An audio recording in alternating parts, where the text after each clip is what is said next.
Welcome back, Houston, to the Athletes United experience on Edge Radio Networks, where truth still matters. I'm your host, Big Mel, and to my immediate left is my very own blood, former Houston Rocket and global competitor turned entrepreneur, Mr. Lorenzo Johnson, whom I refer to affectionately as Big Sonny. Say hello to the fans, Big Sonny. Hello. We're going to have a great show today. We're always delighted to deliver our weekly podcast on this network and engage so many fans to tune in. Sonny, as you know, this show has always, since inception, lauded community activism, not just in the body politic, but social services as well, and human interests as well. And we promote that, we stand for that.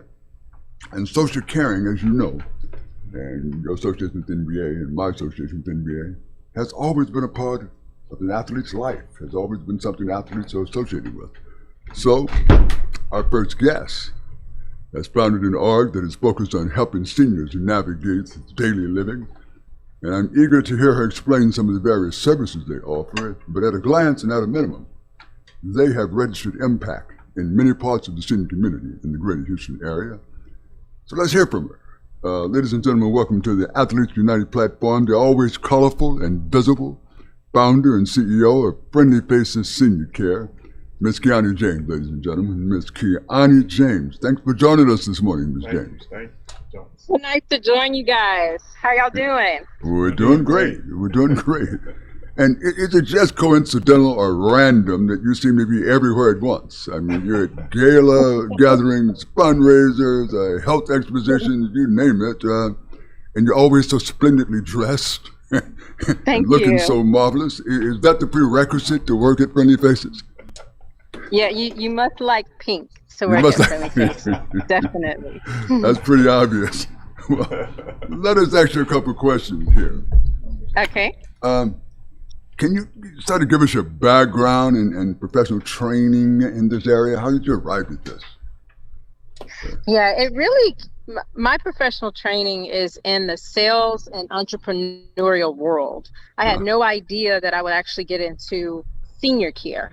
Now, in my sales career, I did work in healthcare, more in the clinical workers' compensation on the sales side. So that's how I got kind of introduced to working with doctors and operators. But really, how I got into senior care, I like to say I kind of fell into it. My mom was a part-time caregiver. She was doing it through an agency, and that's how I got introduced to it as a profession. But once I started doing it, it made a lot of sense for me to be in senior care because I had watched my mom take care of my grandma who lived with us for years. And then at that point, my father had been diagnosed with Alzheimer's and my mom was doing it all over again. So I just kind of fell into an industry that made a lot of sense for me to be in. Obviously it did. Obviously. Yeah. So does one need certain credentialing to head a service such as this? You said credentialing? Yes, ma'am. So in Texas, you must be licensed in order to do this as a business. It's not that case in every state. It is in Texas. Texas is heavily regulated and extremely strict. The caregivers themselves do not have to be licensed, although many of them are what's called certified nurse assistants. But for an agency and to make money doing this, you have to be licensed and registered with the state of Texas. So your business is incorporated and are a Texas Corp, as they will, huh? All right, great. Yes. Kiana, your business is also service-oriented, but is it very much so. Very much so. Is it capital-intensive also? I mean, is this the kind of business that must be infused with cash weekly? I mean, you have a payroll and accounting, I'm sure. A very high payroll, extremely high payroll. Yes. But on the caregiver side, the caregivers pretty much, you bill for the services and the caregivers go. So when you run into needing a lot more capital, it's more so on the administrative side where you're not necessarily going to make sales from those efforts. So when I got started, I had little capital because I did it on my own, no outside investors. Sure. So it actually took me a lot longer to grow because I did it on my own. Whereas if you were to come into this industry and buy like a franchise, they are very, very strict and they insist that you have a quite large capital. Huh. How are you able to publicize your art? I mean, there's a lot of competing interests out there. There's a lot of people doing this kind of stuff. Somehow you made a breakthrough. It's so many competitors in this industry Yeah. on the private side, and that makes it hard because we don't rely on government assistance. So it's not Medicaid. It's people paying out of their pocket. A very niche Wow. mark, and a lot of people can't afford it, unfortunately, although it's a great service. So it's very, very highly competitive. Now, with my background being sales and marketing, that's just something that I love and just do natural. That gave me a competitive advantage, I would say, Yeah. because I knew from having a career in sales since 2003, you have to stay relevant. You have to stay in front of people constantly. You Well, I can't mean, slack on that. So that's something that I have continuously done. When I got into senior care, nobody knew me. And they were like, who is this girl? And I just flew on the scene and I'm wearing pink and I'm everywhere and I'm documenting it online. And so many people would always tell me, oh my gosh, you're everywhere. How can you be everywhere? And I'm like, yeah, I need a clone.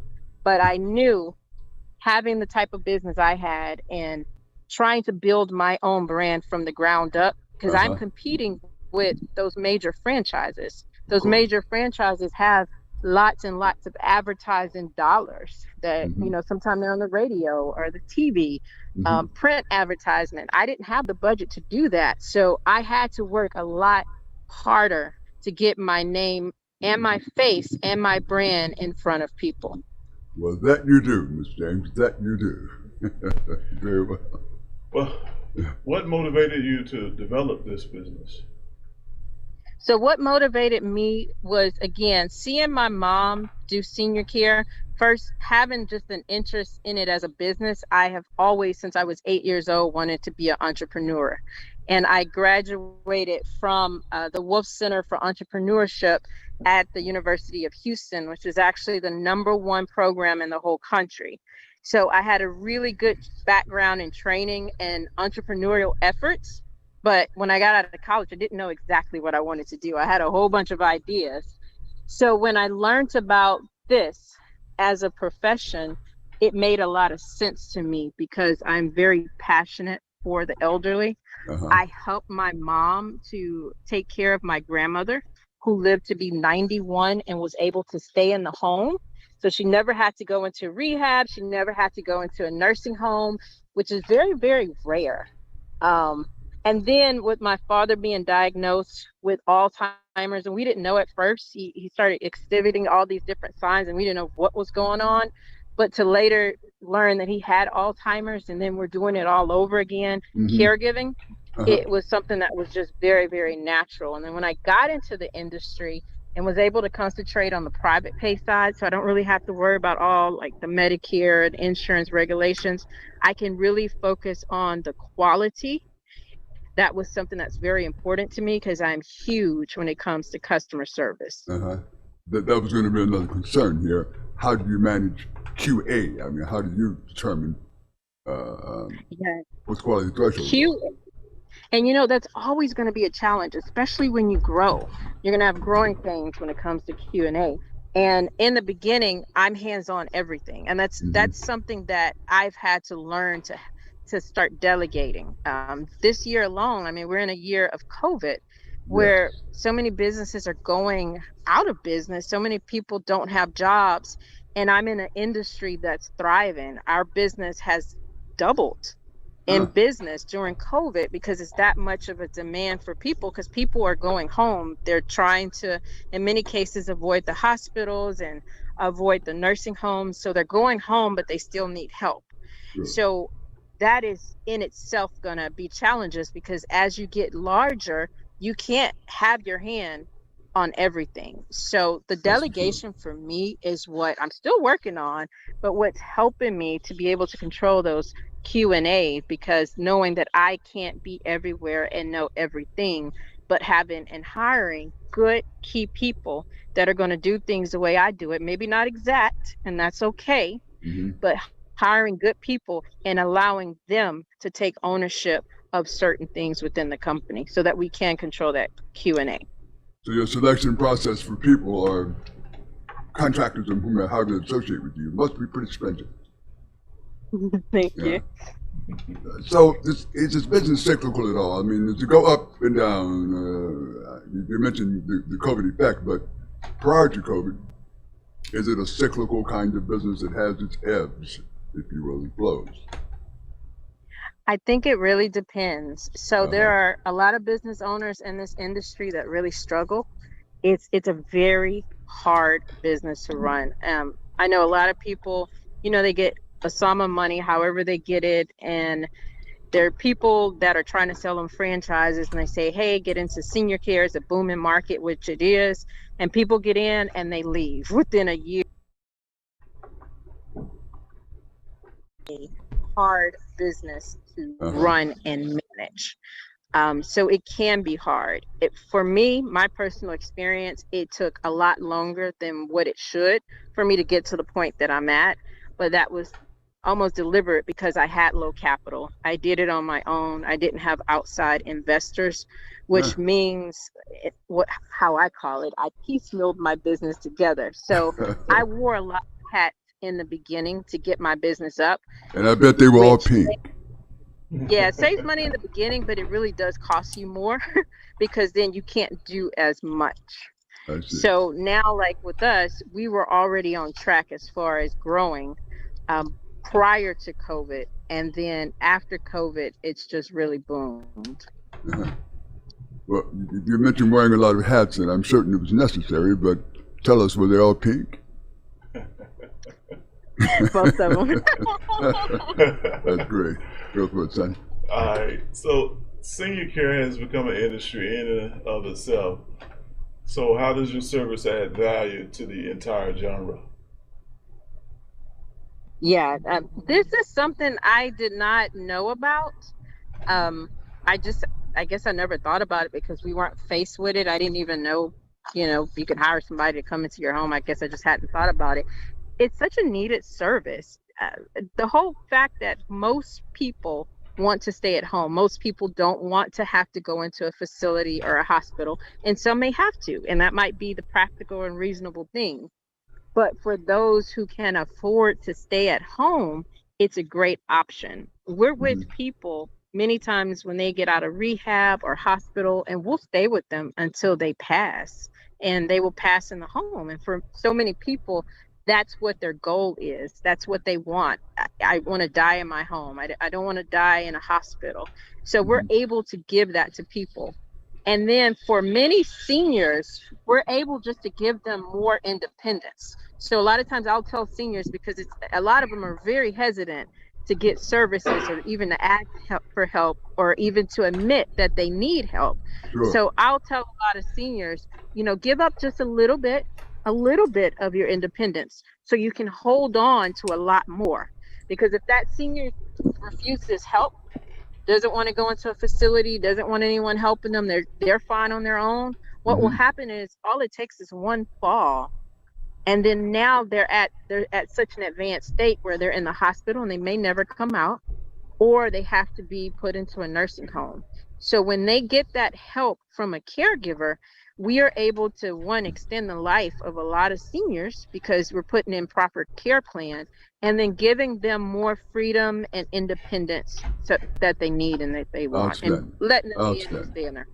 Indeed. It's 13 minutes after the hour. We're talking with Ms. Kiana James of Friendly Faces Senior Care. And we're going to be right back with her. We have some more important questions to ask her after these commercial messages.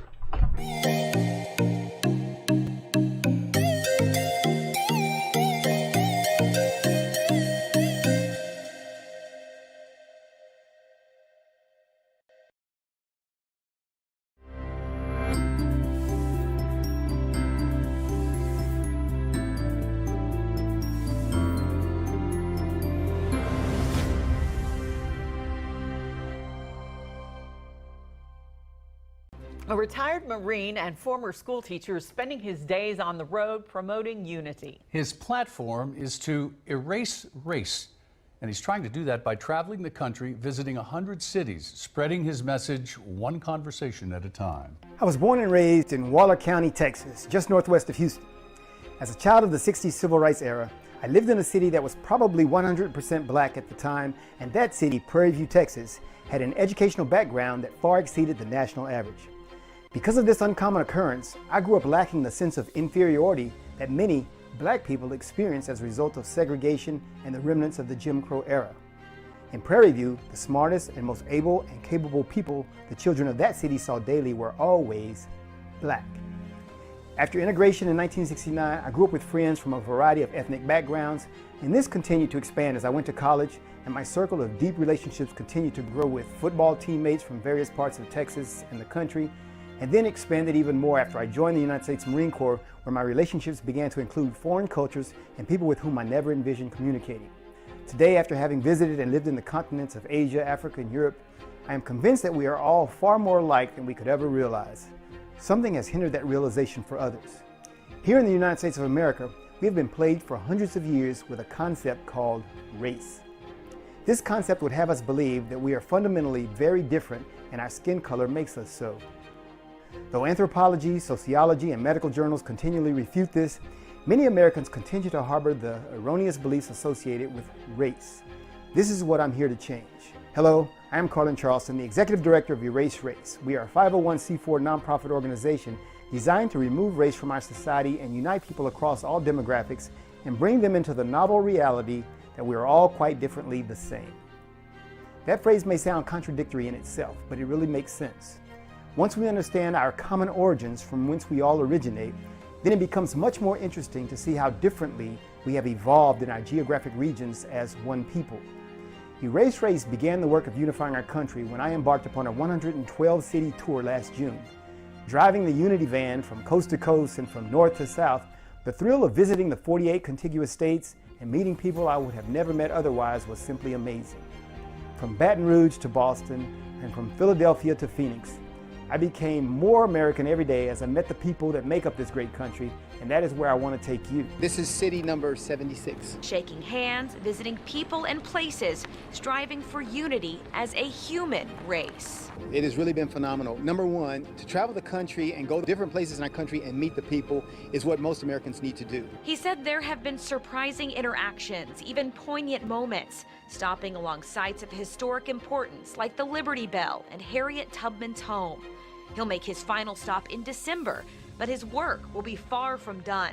Carlin's life is the American Unity Movement, and he's hopeful one day soon people truly won't be judged by the color of their skin, but by the content of their character. That's my vision, that we have people, and we can then respect people and live with people.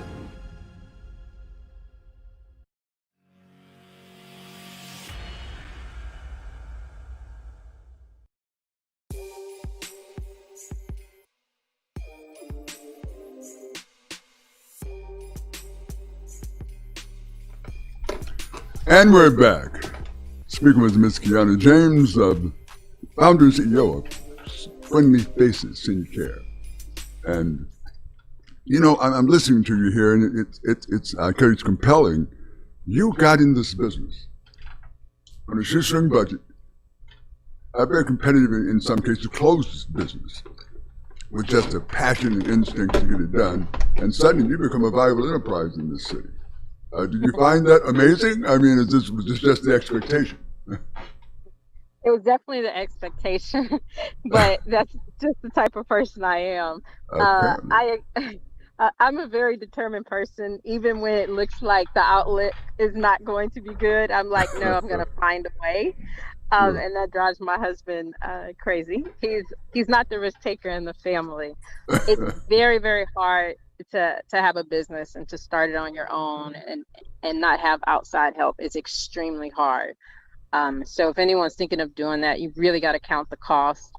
It was very, very hard. And when they say blood, sweat, and tears, they mean it. It's extremely hard. But I'm very happy, very fortunate that my business is doing what it's doing, and that it's continuously on track to grow even more. These were my expectations. I came into it with these very high expectations of myself, and it was hard to get here, but it's about determination and grit and work at the end of the day, and not giving up. All right. Sounds good. So seniors are typically living on fixed incomes now. So how do you keep your services affordable and yet valuable? Yeah, so this type of service is not one for seniors on fixed income. And that's the unfortunate thing. The unfortunate thing is this is a service that's so needed for all seniors, but they all can't afford it. So there is a service through Texas or through the government, what's called Medicaid, and that can help seniors limit it, not a lot. It helps them limit it with these type of services. The Medicaid program in Texas is not a good program. They have very low reimbursement, so there's not a lot of agencies that take it, and it's a very, very unfortunate thing for our seniors. So, for example, a senior might need round-the-clock care. They might need someone with them round the clock. Well, to hire an agency like mine, it might cost them $15,000 a month or something. It's expensive. And if they are on a fixed income, there's no way they can afford that. So then their option is, okay, well, maybe I can get provider services through Medicaid. Well, Medicaid may give them 20 or 30 hours a week, and they need that in a day. So then what is their option? Their option is, well, now if I don't have friends or family to I can live with, then I have to go into a nursing home. And that's the sad and unfortunate part of this industry. So again, when I said earlier, what we do is a niche market. This niche market are for those seniors who have a certain amount of resources. They don't have to be wealthy. Most seniors that utilize our services are utilizing like their retirement funds, things that they've saved up to retire on, and they may have a year or two left to live in many cases. And so they will utilize those funds because they've made a choice. I want to stay in my home versus having to go out into a facility. But most seniors, unfortunately, can't always make that decision, don't have those resources. And so that's a lesson also for us as the younger generation, really understanding the cost as you get older. This is one of the highest costs that you have to contend with. And most people do not know that. Most people think, well, I've got Medicare, I've got Social Security, I'm going to be taken care of. And they have no clue. We deal with families all the time, and they have no clue how much this costs until, okay, mom and dad is in the hospital. They need to come home. There's no one to take care of them. What are our options? And then it's this big, oh my goodness, type of reaction that's happening. So our generation, the younger generation, really needs to take this as a lesson and try to prepare for what's coming. And unfortunately, you don't get as much assistance from the government. So it is what it is. You know, if we all continue to live, to exist, eventually we all become senior citizens at some point, or quite elderly senior citizens. And this is just a stark reality we're continuing with, right? Yeah. Unless they're going to give more resources to the seniors, and that's not my department. But it's very sad. We get calls from seniors all the time that we wish we can help, and we can't because they don't have the resources. And then the options is for them to have to go into a home. And there's a lot of good, there's homes out there, and you want to do your research. But again, so many seniors, they don't want that as an option, but that's their only option because they just don't have the resources. So Friendly Faces is something of a concierge service to elderly. Exactly. That would be an excellent way of putting it. What's that? Yeah. Before we run out of time, I got a few more questions. I'm not sure if we get to all of them, but I was doing a little research on you and found out that you're the founder of Doll Foundation. Is that correct? Yes. You mind telling us a little bit about that, how you came up with the name?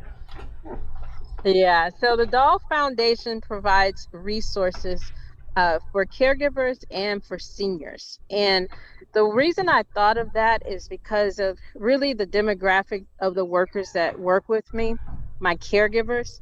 They seem to need a lot of assistance. And I thought, it would be great if we can do things like education or helping them with credit or how do I buy a house or just knowledge, temporary assistance. There's a lot that the caregivers need assistance with. And I'm like, somebody needs to help these caregivers. And so that was kind of the reason that kind of brought it to my mind.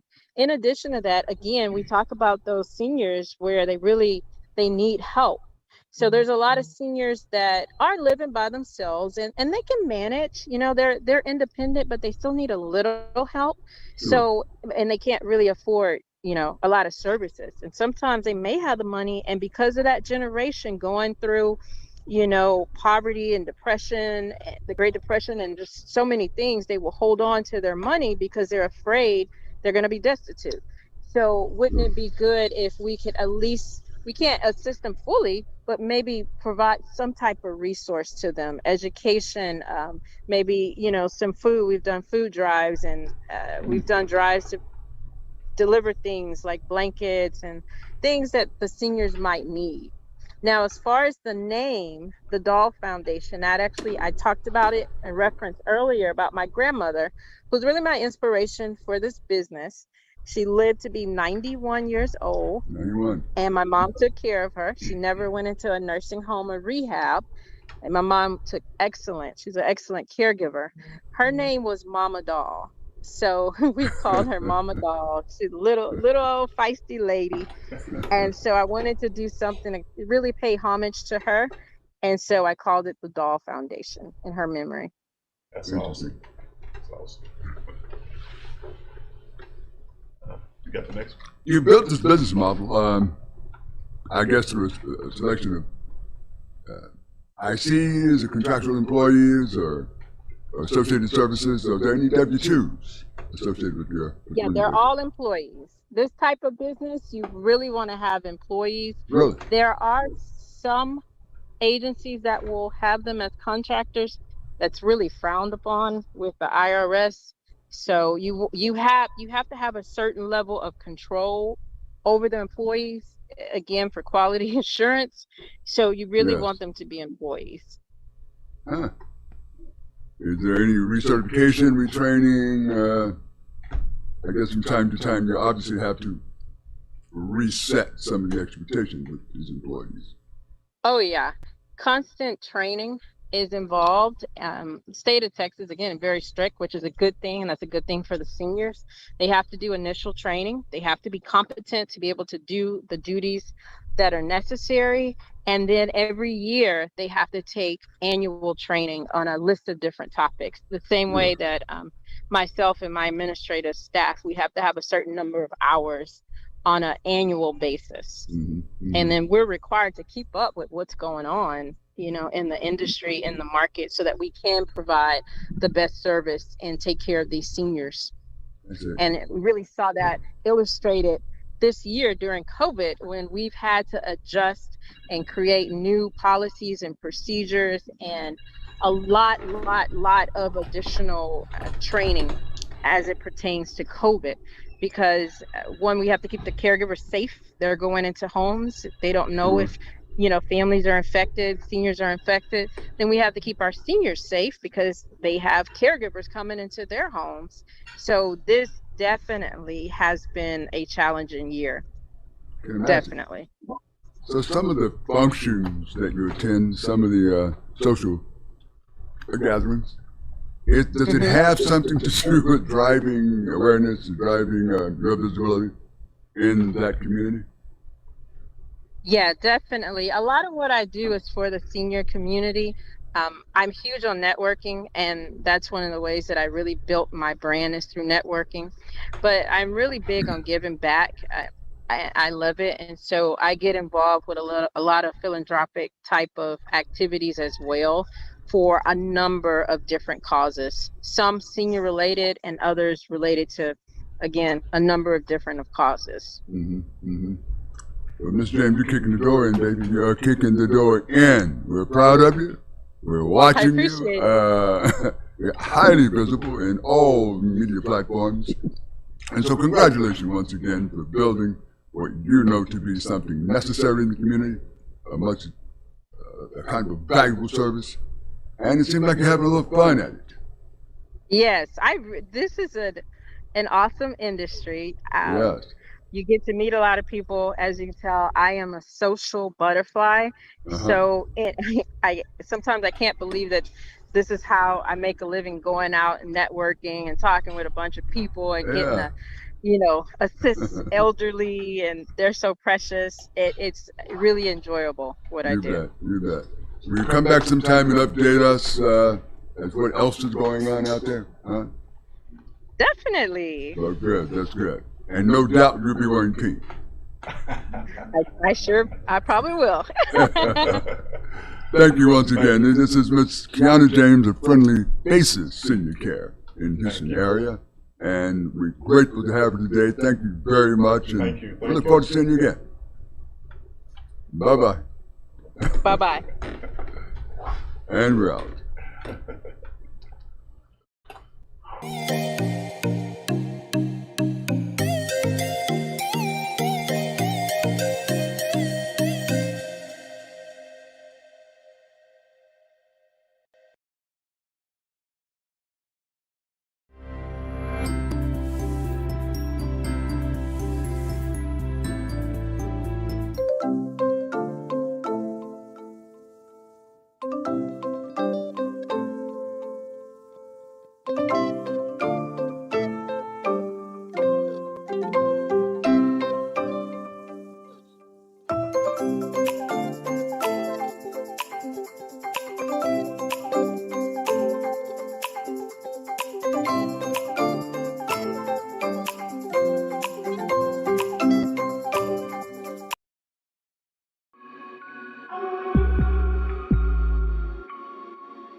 Are you a small business owner concerned about the downturn in the economy? Top business leaders like Mattress Mac and Warren Buffett will tell you that now is the time to promote your business more than ever. People need your services. Your business needs an edge. Learn about special advertising packages for small businesses right here on Edge Radio. Find out more, give us a call at 281-744-0446. That's 281-744-0446. Edge, because truth still matters.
We work our whole lives to support our families. With one accident or illness, it can all be gone in an instant. Now there's a smart, affordable way to protect your family. Go to findhealthbenefits.com and discover low-cost life insurance for as little as $2 per month. Add to that a tax-deferred annuity that can help you protect your assets and grow your money for retirement. Learn more. Go to findhealthbenefits.com or call 877-235-6094. A critical illness can strike without warning and wipe out your life savings. In fact, it's the #1 reason for bankruptcy. Find Health Benefits offers an affordable solution. Get up to $50,000 if you get cancer, stroke, or a heart attack, giving you the peace of mind to focus on getting better while the plan helps you to pay your bills and medical expenses. Learn more. Go to findhealthbenefits.com or call 877-235-6094. 66% of seniors spend more time shopping for cable TV than Medicare plans. Most say because it's just too confusing. Laws change every year. The wrong plan could cost you thousands and prevent you from seeing the doctors you want. Introducing FindHealthBenefits.com. Save time, save money, see specialists without referrals. Go to FindHealthBenefits.com or call 877-235-6094 for this informative brochure. Society is on the edge. Let's bring them back. Edge Radio, because truth still matters.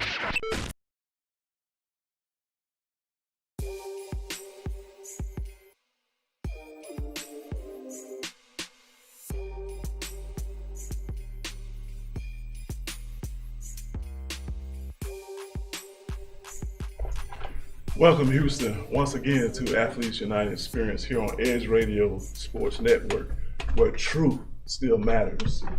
I'm your host, Big Sonny, today, and I'm joined by one of the most intriguing former professional athletes in the sports world, broadcasting world, our very own Dr. KJ. Say hello to the viewers today. Thank you. Hello, hello. Well, we have a purposeful program today as we're speaking to some young, outstanding athletes who not only embody the very spirit of how good women's game has become, but sort of define a new space that's emerging with athletes, and it turns towards community leadership, lending their support to things beyond basketball and becoming more vocal on social matters. It's a powerful combo of styles, and it's distinguished them as a new era of activism. That said, the game is still the centerpiece of what they do and how they choose to express their athletic gifts. Next up, we have a young lady joining us today from the Clutch City itself, the big H-Town. All right, H-Town. Give it up for H-Town. She comes with rich basketball credentials. Herself as an outstanding baller, accomplished coach in the Universal Basketball Association of Professional League of ex-college players, and she's gained a lot of acclaim in the area of creating some good buzz.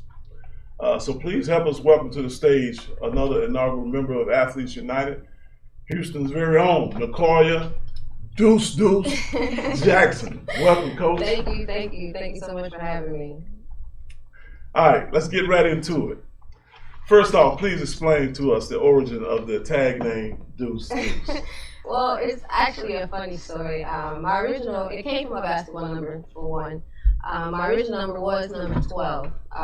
But, in high school, when you take pictures, you gotta have your uniform. And I've always been forgetful, so I left my uniform at home. So the extra one was number 22. And, me being the girl, I looked so good in the number, I just kept it. So, and then in college, it just stuck. Deuces, two, deuce, because I'm also double on the floor, no cap. So it just kind of stuck after that. So there you go. I like that. You exude a lot of confidence with that. You said deuce, double. I mean, I like it. Double trouble. Yeah, I like that. I mean, first thing came to mind, she was like, "Hey, I got the wrong number. I don't have what I need, it was meant to but be. I'm gonna still rock it though." I like that. Well, confidence though. Yeah. Definitely elevated my game, because I had a rule 12, to score at least 12 points. So when you go up to 20, you gotta raise your stats up. So it was also a goal that mentally set for myself too. So setting the bar high, huh? Yeah, Yep. yeah. Really I like it. I'm gonna jump on into the next question here. So where did you compete in high school, and what went into the decision to attend college? A college that you well, I went to high school at Cypress Springs High School. That's in Cyfair. Shout out to Cypress. And shout out to Cypress. yes, sir. And I am a class of 08, and that class was definitely tough. We have ladies who still in the WNBA, came out of that class in that area. You have the Bloom K sisters, one is now the WNBA president.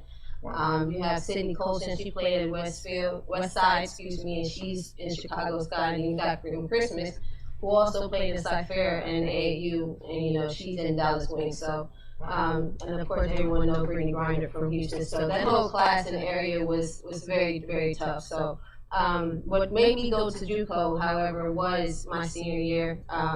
I just didn't really know, like I said, with all the talent. So God gave me an opportunity at JUCO, and thank God for Coach Mesco at Florida Gulf Coast University, class of 12.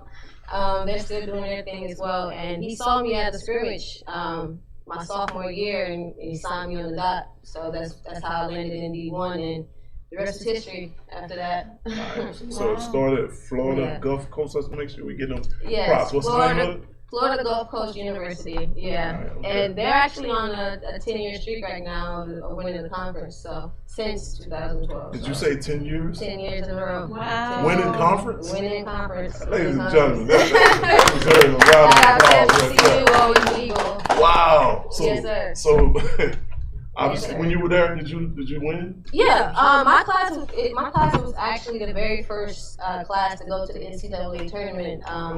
Back then, they were only D1 for about 4 years, and this NCAA rules you got to be a Division I for at least 4 years. So my senior year was their 4th year, and we landed number 12 in the nation. So that was our first year going, and then after that, it just went back to back to back.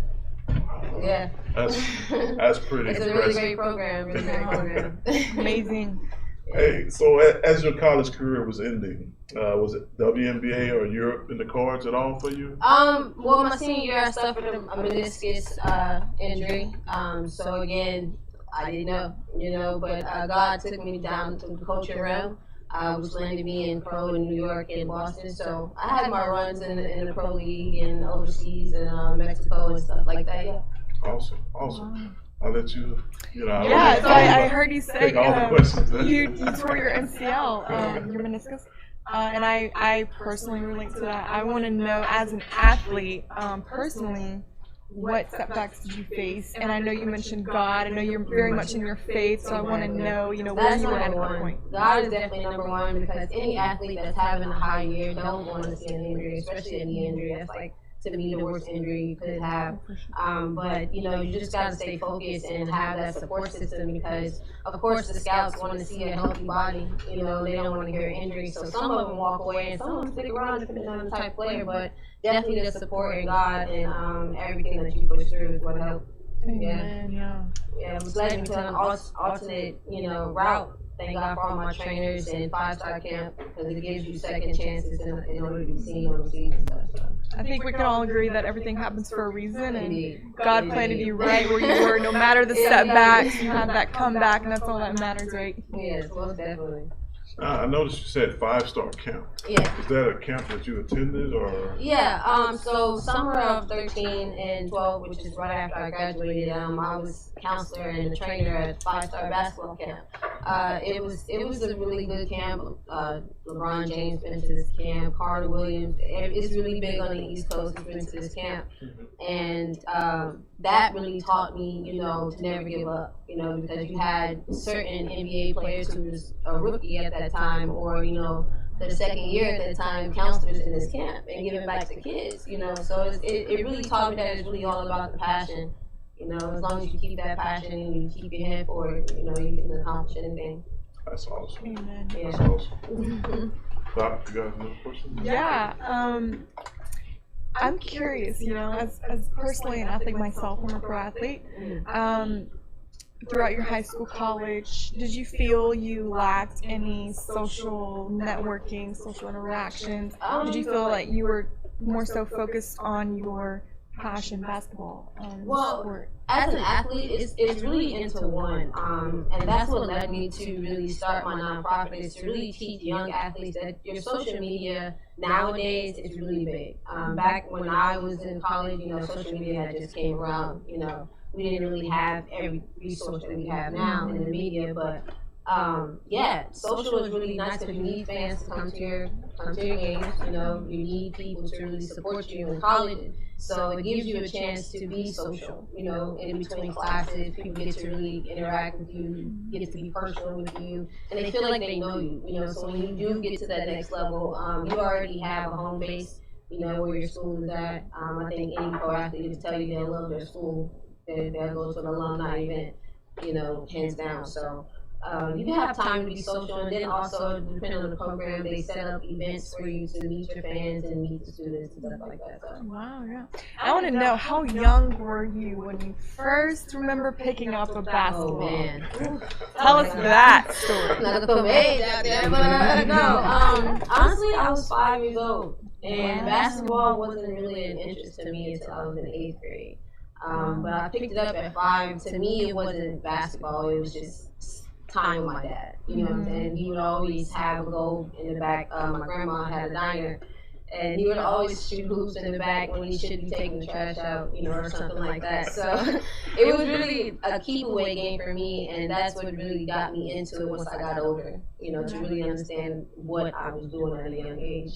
So your pops got you into it. Yeah. My dad. Shout out to pops. Right. That's awesome. So I guess I'll jump to the next question. So now, according to your background, you sometimes function as a player coach. Tell us about that. Yeah, I've been coaching for 7 years, all levels, high school, college, pro, and to me, it really connects you with the players. Like I stated earlier, this generation is definitely different from when I grew up. Normally, a coach will tell you something and you do it. Nowadays, it's like if the coach doesn't, they feel like if the coach can't beat me, I'm not listening to you. So I just feel like, well, let me get out here and show you that I'm still old and you should be pushing yourself harder. So to me, it teaches effort without me having to speak it. That's awesome. That's awesome. Well, I guess it's about time for us to. We have 3 more minutes. Okay. All right. You got one more question before we go on the break? We got time for one more. Anything else you want to tell us? Where you came from, who you are, any advice to any basketball, wannabe basketball? Well, what led me back home, actually, like I spoke of Uplift National, I started a nonprofit for me to actually give back the knowledge of my experience and to really shed a light on other athletes that's taking other paths like I have to give the youth knowledge, because one thing that you need going after your dreams as an athlete and in the sports industry is the knowledge, of who to connect to, what school is good for you, what route is good for you. So that's what led me back here and helped me start these leagues and women's leagues and men's leagues. So I can really just help my city out and really teach young athletes, to never give up and to always research. I love that. I love that. So you're taking basically what you've learned throughout these years as a basketball player, and you are helping other people. Right. Showing them that, everything doesn't have to go one way. Even if it doesn't go that way, you can still push through another way. I love that. My next question, can you explain to our viewers what the UBA is and how it fits in the genre of sports? Well, the WUBA is exactly what I just said. It's another way. You have former WNBA players who are in this league on the other side, and it just really shows that there's still eyes and there's still a chance for you to go out there and show people what you really have. The WNBA is live. It's in California.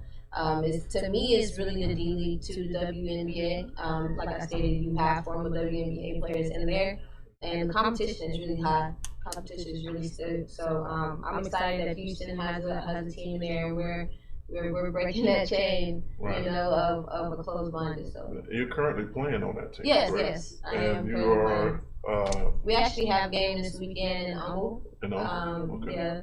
That's on the Tasceta Road at 6 o'clock. And we're actually number 3 in the league right now. Wow, I hear you have a chance to make All-Star. Is that Yeah, correct? yeah. Voting last week was for the start of the All-Star, but I am in the I am in the All-Star on the All-Star team. Yes. Wow, very awesome. Congratulations. That's a huge accomplishment, Thank you so especially as an much. athlete. Thank you so much. Absolutely, absolutely. So I guess you want to go ahead and close this out. Thank you so much, guys, for having me here. It's been a great opportunity to speak about this, and I really appreciate it. Well, we want to thank you for coming on the show today. That's our time. We're going to get ready to close it out. Thank you for joining us today on Edge Radio Network with Athletes United. All right, where truth still matters. All right, guys, have a wonderful rest of the day. We hope you enjoy this. All right, thank you.